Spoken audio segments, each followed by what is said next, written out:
Hariom friends Odia online channel आपको स्वागत। आज भिडियो आसन जाना सिंह राशि व्यक्ति एमती किसी कथा एमती किसी कटु सत्य जहाँ आप आगुरी शुणी नथिबे एपरी किसी कथा जहाँ जाना द्वारा आपंकर जीवन बदल जीव।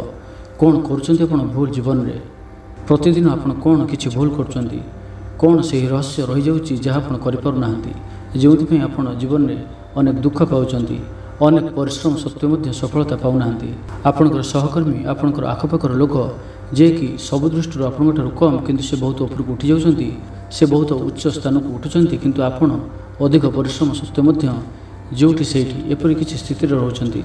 यार सब कारण कौन सब कारण रही जहाँफल कि आपन जीवन में किसी सफल हो पारे। आपंकर स्वभाव कौन आपंकर स्वास्थ्य किपर रही है जन्म ठार मृत्यु पर्यंत कौन आपण जीवन में घटी था प्रत्येक क्षेत्र विषय आम यही भिडियोटे आपको कहूँ। तो आपको अनुरोध कि भिडियोटी को निश्चित शेष पर्यटन देखूँ और लाइक निश्चित करूँ।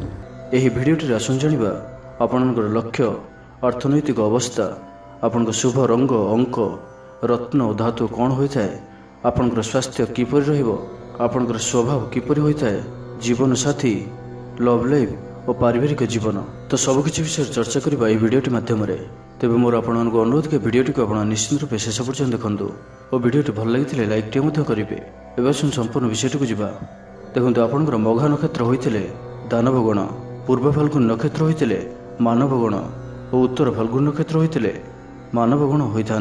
सिंह राशि व्यक्ति नामर प्रथम अक्षरटी म मी मु ट टू ठू होता है। यही राशिजात व्यक्ति माने सिंह सदृश पराक्रमी साहसी उग्र क्रोधी वीरपुरुष रूपे कार्यक्रम देखाती और क्षमता बल अर्थ उपार्जन वृद्धि कर धुरंधर अटंती। आपणकर विदेश भ्रमण करने को बहुत आग्रह रही है। आपण आमिष प्रिय और बहुनिद्रा जाती कामवश्यता अधिक और शरीर लावण्य सदृश उज्ज्वल।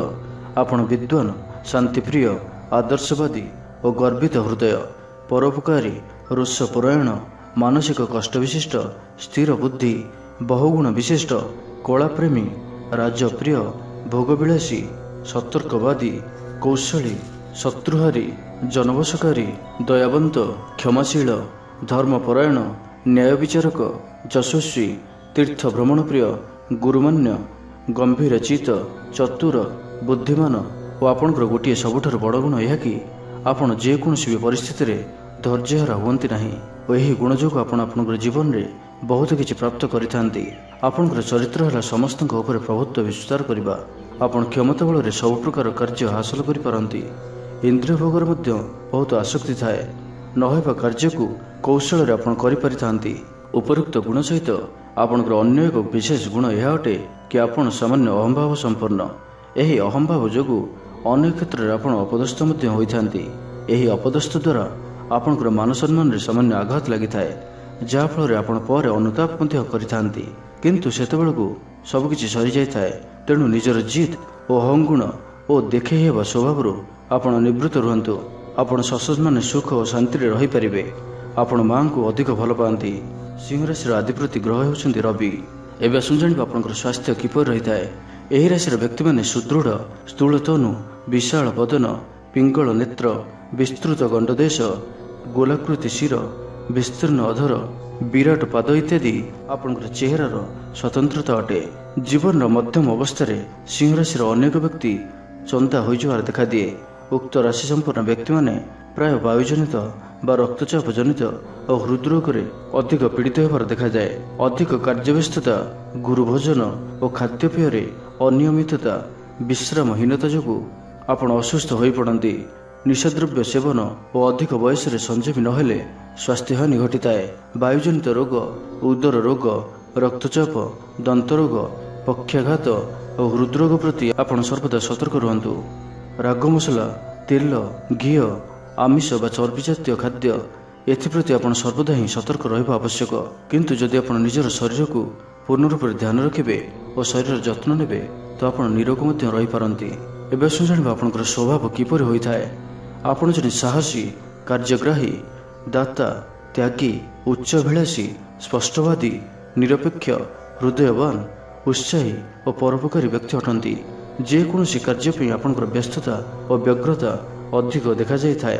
बहु क्षेत्र में अधैर्यता देखा दिए କୌଣସି କାର୍ଯ୍ୟରେ ମନ୍ଥରତାକୁ ଆପଣ ସହ୍ୟ କରିପାରନ୍ତି ନାହିଁ। ନିଜେ ଆତ୍ମନିର୍ଭରଶୀଳ ହୋଇଥିବାରୁ ଅନ୍ୟ କାହା ଦ୍ୱାରା ପରିଚାଳିତ ହୁଅନ୍ତି ନାହିଁ।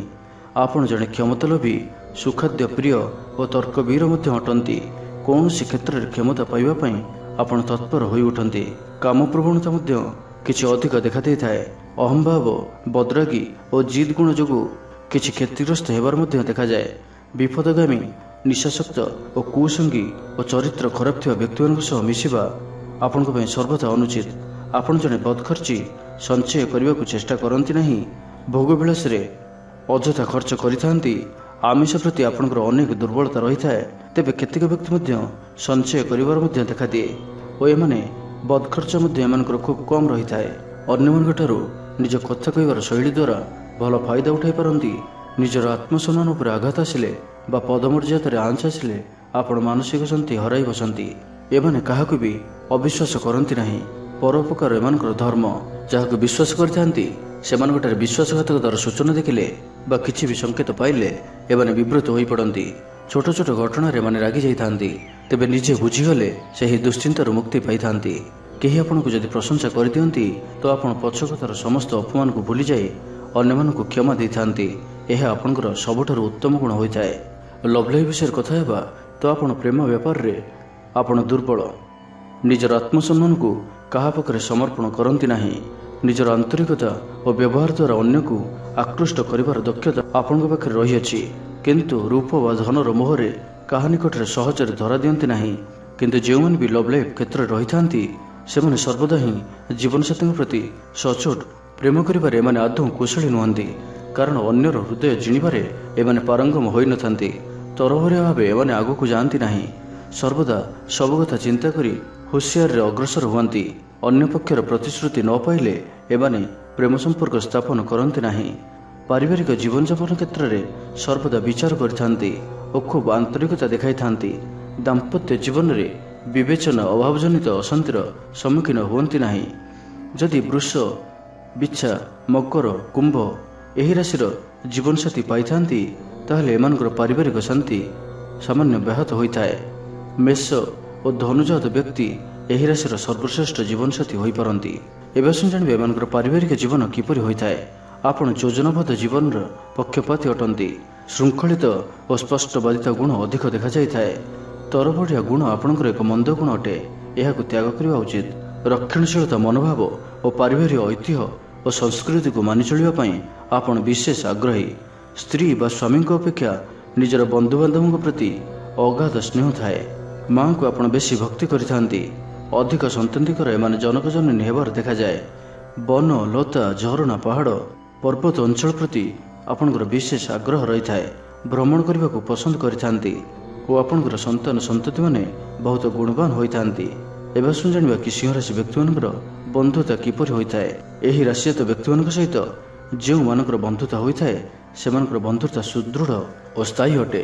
ଆପଣ ଜଣେ ବଦ୍ରାଗୀ ଓ କ୍ଷଣକବି ମଧ୍ୟ ଅଟନ୍ତି। ବନ୍ଧୁମାନଙ୍କ ନିମନ୍ତେ ଅନେକ ତ୍ୟାଗ କରିପାରନ୍ତି, କିନ୍ତୁ ବନ୍ଧୁମାନଙ୍କୁ ପରଖି ପାରୁନଥିବାରୁ ନିଜେ ଅନେକ କ୍ଷେତ୍ରରେ ଅସୁବିଧାରେ ମଧ୍ୟ ପଡ଼ନ୍ତି। ବନ୍ଧୁମାନଙ୍କ କଥାକୁ ଅନ୍ଧ ଭଳି ବିଶ୍ୱାସ କରିବା ଆଦୌ ଠିକ୍ ନୁହେଁ।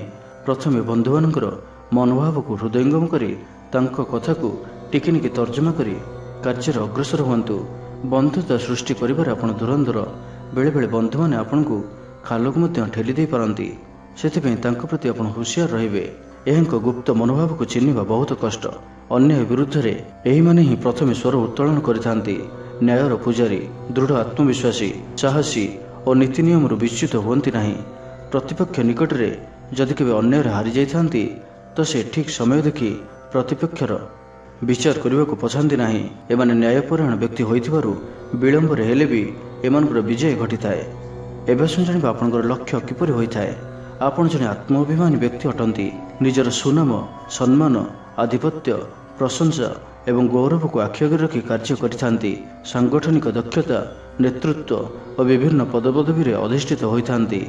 ନିଜର ଅହମିକ ଗୁଣ ଯୋଗୁଁ ଯେଉଁଥିରେ ହାତ ଦେଇଥିବେ ସେ କାର୍ଯ୍ୟ ସାରିବା ପର୍ଯ୍ୟନ୍ତ ଅବିରାମ ସଂଗ୍ରାମ କରିଚାଲିଥାନ୍ତି। ସେଥିରେ ନିଜେ କ୍ଷତି ହେଲେ ମଧ୍ୟ ଭ୍ରୂକ୍ଷେପ କରନ୍ତି ନାହିଁ। ଏମାନେ କୌଶଳରେ ସବୁ କାର୍ଯ୍ୟ ହାସଲ କରିପାରନ୍ତି। ଯାହା ପାଖକୁ କୌଣସି କାର୍ଯ୍ୟରେ ଯିବେ ସେମାନେ ଆପଣଙ୍କର ବ୍ୟବହାର, ନୀତି ନିୟମ ଓ ଆପଣଙ୍କର ବ୍ୟକ୍ତିତ୍ୱକୁ ଜାଣି ନିଶ୍ଚିନ୍ତ ହିଁ ସାହାଯ୍ୟ କରିବେ। ଏବେ ଜାଣିବା ଆପଣଙ୍କର ବ୍ୟବସାୟ କିପରି ହୋଇଥାଏ। ଅନ୍ୟମାନଙ୍କୁ ନିର୍ଦ୍ଦେଶ ଦେଇ କାର୍ଯ୍ୟ କରାଇଥାନ୍ତି। ଅନ୍ୟ କାହାର ନିର୍ଦ୍ଦେଶରେ ଆପଣ କେବେ ପରିଚାଳିତ ହୁଅନ୍ତି ନାହିଁ। ରାଜନୀତି, ସୈନ୍ୟବାହିନୀ, ଶାସନ ବିଭାଗ, ବିଚାର ବିଭାଗ, କଳା ବିଭାଗ, ପଟ୍ଟଚିତ୍ର, କଳାକାର, ସମାଜ ସେବା, ସ୍ୱର୍ଣ୍ଣ ବ୍ୟବସାୟ, ପ୍ରସାଧନ ସାମଗ୍ରୀ, ପରିଧାନ ସାମଗ୍ରୀ, ଦଲାଲି ଇତ୍ୟାଦିରେ ଆପଣ ଲାଭବାନ ହୋଇଥାନ୍ତି ଓ ବିଶେଷ କରି ରାଜନୀତି, ସମାଜ ସେବା କ୍ଷେତ୍ରରେ ଆପଣ ଅନେକ ସୁନାମ ପ୍ରାପ୍ତ କରିଥାନ୍ତି। ଏବେ ଶୁଣିବା ଆପଣଙ୍କର ଆର୍ଥିକ ସ୍ଥିତି କିପରି ରହିଥାଏ। ଅନେକ ସମୟରେ ଅଭାବ ରହିଲେ ବି ଆର୍ଥିକ ଅନଟନ କେବେ ଅଧିକ ହୁଏ ନାହିଁ। ଧନ ସର୍ବଦା ଆପଣଙ୍କ ହସ୍ତକୁ ଆସୁଥାଏ। ପୌତ୍ରିକ ସମ୍ପତ୍ତିକୁ ଆପଣ ଭୋଗ କରିଥାନ୍ତି। ଆପଣ ନିଜର ସୌକ ଓ ସୁଖାଦ୍ୟ ନିମନ୍ତେ କିଛି ପଦଖର୍ଚ୍ଚ ମଧ୍ୟ କରିଥାନ୍ତି। ଆତ୍ମସମ୍ମାନ ଦୃଷ୍ଟିରୁ ଅନ୍ୟ ପ୍ରତି ମଧ୍ୟ କିଛି ଖର୍ଚ୍ଚ କରିଥାନ୍ତି। ପୌତ୍ରିକ ସମ୍ପତ୍ତି ଛଡ଼ା ଅନ୍ୟ ସମ୍ପତ୍ତି ମଧ୍ୟ କ୍ରୟ କରିପାରନ୍ତି। ଏବେ ଆସନ୍ତୁ ଆପଣଙ୍କର ଆଧ୍ୟାତ୍ମିକତା କିପରି ହୋଇଥାଏ ଜାଣିବା। ଆପଣ ସଂସ୍କୃତିପରାୟଣ, ବଦାନ୍ୟଦାତା, ହୃଦୟବାନ, ମାନବବାଦୀ, ତ୍ୟାଗୀ, ପରୋପକାରୀ, ଦାର୍ଶନିକ ଓ ତର୍କବୀର ଅଟନ୍ତି। ଧର୍ମକୁ ବିଶ୍ୱାସ କରନ୍ତି ସତ, କିନ୍ତୁ ଧର୍ମ ନିରପେକ୍ଷତା, ଜାତୀୟ ସଂହତି, ସାମ୍ପ୍ରଦାୟିକ ସଦ୍ଭାବନାକୁ ଅଧିକ ବିଶ୍ୱାସ କରନ୍ତି। ମାନବର ସେବା ଭଗବାନଙ୍କର ସେବା ବୋଲି ଭାବନ୍ତି। ଅଲୌକିକ ଶକ୍ତି ବା ଭଗବାନ ଅଛନ୍ତି ବୋଲି ଆପଣ ଅନୁଭବ କରିଛନ୍ତି।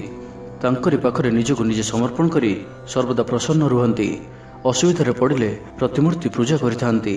ମାନବବାଦୀ ଆଦର୍ଶର ଆପଣ ଜଣେ ବିରାଟ ଉପାସକ। ଈଶ୍ୱର ବିଶ୍ୱାସ ମଧ୍ୟରେ ଆପଣ ଜନକଲ୍ୟାଣ କାର୍ଯ୍ୟ କରି ସୁନାମ ଅର୍ଜନ କରନ୍ତି। ମନ୍ତ୍ର, ଯନ୍ତ୍ର, ତନ୍ତ୍ର, ଜ୍ୟୋତିଷ ବିଦ୍ୟା ଓ ଜ୍ୟୋତିଷ ବିଦ୍ୟା ପ୍ରତି ଦୁର୍ବଳତା ଥାଏ। ତ ଏବେ ଜାଣିବା ଆପଣଙ୍କର କିଛି ଶୁଭ ଜିନିଷ ବିଷୟରେ। ଆପଣଙ୍କ ପାଇଁ ଶୁଭ ଦିନ ହେଉଛି ରବିବାର। ରବିବାର ଦିନଟି ଆପଣଙ୍କ ପାଇଁ ଅତି ଶୁଭ ହୋଇଥାଏ। ସୋମବାର ଓ ମଙ୍ଗଳବାର ମଧ୍ୟ ଆପଣଙ୍କ ପାଇଁ ଉତ୍ତମ ଅଟେ। ଶୁଭ ସଂଖ୍ୟା 1। 1 ସଂଖ୍ୟାଟି ଆପଣଙ୍କ ପାଇଁ ଅତି ଶୁଭପ୍ରଦ। 2, 4 ଓ 9 ମଧ୍ୟ ଆପଣଙ୍କ ପାଇଁ ଶୁଭ। ଶ୍ରେଷ୍ଠ ରତ୍ନ ହେଉଛି ମାଣିକ୍ୟ। ଶ୍ରେଷ୍ଠ ଧାତୁ ତାମ୍ର। ଶ୍ରେଷ୍ଠ ମୂଳ ବିଲ୍ୱମୂଳ। ଶୁଭ ବର୍ଣ୍ଣ ହଳଦିଆ। ଆରାଧ୍ୟ ଦେବତା ମହାଦେବ। ରବିବାର ଦିନ ଆପଣ ସୂର୍ଯ୍ୟ ପୂଜା କରନ୍ତୁ। ଉଦୟ ସୂର୍ଯ୍ୟକୁ ଆପଣ ଦର୍ଶନ କଲେ ଆପଣଙ୍କର ସମସ୍ତ ବାଧାବିଘ୍ନ ନାଶ ହୋଇଥାଏ। ତେବେ ଆପଣଙ୍କର ଆରାଧ୍ୟ ଦେବତା ମହାଦେବ ମଧ୍ୟ ଅଟନ୍ତି, ଯେଉଁଥିପାଇଁ ମହାଦେବଙ୍କ ଉପାସନା ମଧ୍ୟ ଆପଣଙ୍କର ସମସ୍ତ ରିଷ୍ଟ ଖଣ୍ଡନ କରିଥାଏ। ତ ଏହା ଥିଲା ସିଂହରାଶି ବ୍ୟକ୍ତିଙ୍କ ପାଇଁ ଏମିତି କିଛି ରହସ୍ୟମୟ କଟୁ କଥା। ତ ଏହି ଭିଡ଼ିଓଟିରୁ ଆପଣ କ'ଣ ଶିଖିଲେ, କ'ଣ ପରିବର୍ତ୍ତନ କରିବେ ଆପଣଙ୍କ ଜୀବନରେ? ତେବେ ଭିଡ଼ିଓଟି ଆପଣଙ୍କୁ କିପରି ଲାଗିଲା? ଯଦି ଭଲ ଲାଗିଥାଏ ତ ମହାଦେବଙ୍କର କୃପାପ୍ରାପ୍ତ କରିବା ପାଇଁ କମେଣ୍ଟ ବକ୍ସରେ ଓମ୍ ନମଃ ଶିବାୟ ଅବଶ୍ୟ ଲିଖନ୍ତୁ ଏବଂ ଭିଡ଼ିଓଟି ଗୋଟେ ଲାଇକ୍ କରିବା ସହିତ ଅନ୍ୟମାନଙ୍କ ସହ ଅଧିକରୁ ସେୟାର କରନ୍ତୁ ଏବଂ ଯେଉଁମାନେ ଆମ ଚ୍ୟାନେଲ୍ ସବସ୍କ୍ରାଇବ୍ କରିନାହାନ୍ତି ସବସ୍କ୍ରାଇବ୍ କରିବା ସହିତ ପାଖରେ ଥିବା ବେଲ୍ ଆଇକନ୍ ମଧ୍ୟ ପ୍ରେସ୍ କରନ୍ତୁ, ଯାହାଫଳରେ ଆମେ ଯେଉଁ ଭିଡ଼ିଓ ଅପଲୋଡ଼ କରିବୁ ତାହା ଆପଣ ସର୍ବପ୍ରଥମେ ପାଇପାରିବେ। ଧନ୍ୟବାଦ।